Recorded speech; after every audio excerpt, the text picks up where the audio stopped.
Welcome to రాజనీతి. మనం ఎన్నికల దగ్గర పడుతున్నాయి, ప్రచార పర్వాలు జోరుగా నడుస్తున్నాయి. ఒకవైపు చంద్రబాబు నాయుడు గారు, ఇంకోవైపు జగన్మోహన్ రెడ్డి గారు, వైసీపీ నాయకులు, టీడీపీ నాయకులు అందరూ కూడా ప్రచారంలో ఉన్నారు. విజయసాయి రెడ్డి గారు నెల్లూరు నుంచి లోక్సభకు పోటీ చేస్తున్నారు. యాక్చువల్గా నెల్లూరు లోక్సభకు మొదట ఆదాల ప్రభాకర్ రెడ్డి అనుకున్నారు. ఆయన సిట్టింగ్ ఎంపీ వైసీపీ నుంచి. ఆయన పోటీ చేయడానికి సుముఖత వ్యక్తం చేయకపోవడంతో ఆ ప్లేస్లో వేమిరెడ్డి ప్రభాకర్ రెడ్డి గారిని తీసుకురావాలని చూశారు జగన్మోహన్ రెడ్డి గారు. అయితే ప్రభాకర్ రెడ్డి గారు కూడా వెనక్కి వెళ్ళిపోయారు. ఆయన తెలుగుదేశంలో చేరారు. ప్రభాకర్ రెడ్డి గారు ఇవాళ నెల్లూరు నుంచి తెలుగుదేశం తరపున లోక్సభ అభ్యర్థిగా పోటీ చేస్తూ ఉన్నారు.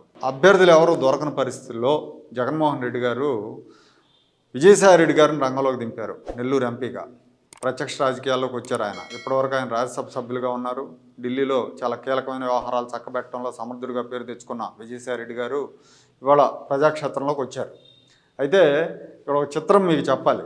ఇది పెద్ద అంటే ఆయన పోటీ చేయడం అనేది అదేం విశేషం కాదు. రాజకీయ నాయకుడు ఎవరైనా పోటీ చేయొచ్చు. విజయసాయి రెడ్డి గారు ఒక ట్వీట్ పెట్టారండి నిన్న.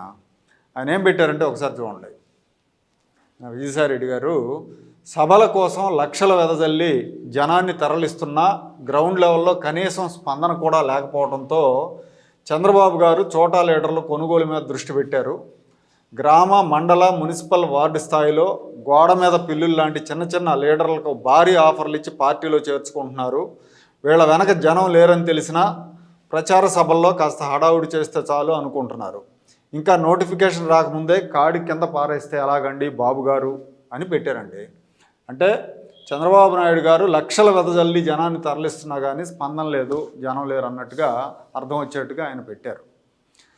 చంద్రబాబు నాయుడు సభలకు జనం రావట్లేదు, మాకేదో భారీగా వస్తున్నారు అనేది చెప్పుకునే ప్రయత్నం చేశారు. ఇదే విజయసాయి రెడ్డి గారి సభ ఉదయగిరిలో జరిగిందండి, రోడ్ షో. ఈ ఉదయగిరి రోడ్ షోలో వీళ్ళు ఏమంటున్నారో ఒకసారి వినండి. మహిళలంతా వెళ్ళిపోతున్నారు, పెద్ద ఆయన మాట్లాడుతున్నాడు. అమ్మా, అందరికీ భోజనాలు ఉన్నాయి, ఆగండి ఆగండి, చెప్పిన దానికైనా ఆగండి, వెనక్కి రండి, రండి రండి, వెనక్కి రండి, ఒక్కసారి ఇటు చూడండి. మీరు వెళ్ళిపోయే వాళ్ళు మాకు అవపడుతున్నారు, మీరు పోవద్దు. మన పెద్దల గౌరవ పెద్ద విజయసాయి రెడ్డి గారు మాట. ఉదయగిరిలో ఎమ్మెల్యే అభ్యర్థి మేకపాటి రాజారెడ్డి ఉన్నాడు, అట్లాగే విజయసాయి రెడ్డి ఉన్నాడు.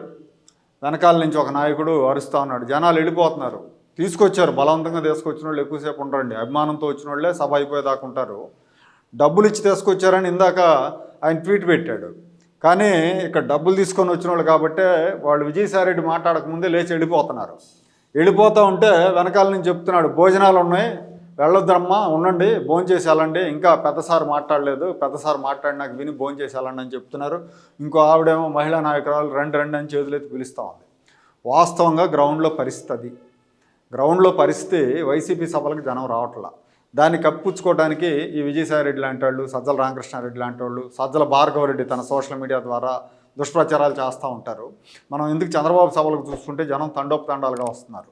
మీరు ఎక్కడైనా చూడండి, పుత్తూరు కావచ్చు, రాప్తాడు కావచ్చు, కుప్పం కావచ్చు, ఎక్కడికి వెళ్ళినా కూడా ఇసుక ఇస్తరాలన్నట్టుగా జనం వస్తున్నారు. చంద్రబాబు నాయుడు కూడా రోజుకు 3 సభలు 4 సభల్లో పార్టిసిపేట్ చేస్తున్నారు. అదే జగన్మోహన్ రెడ్డి సభలకి జనం పలచగా ఉన్నారు, రోడ్ షోలకు స్పందన లేదు.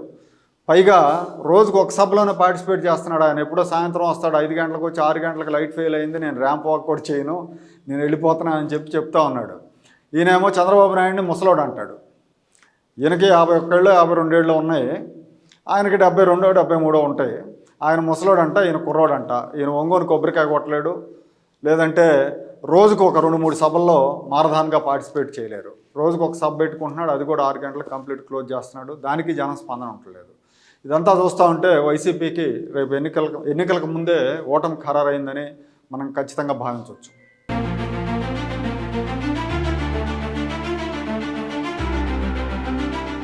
Like, share and subscribe to Rajaniti channel.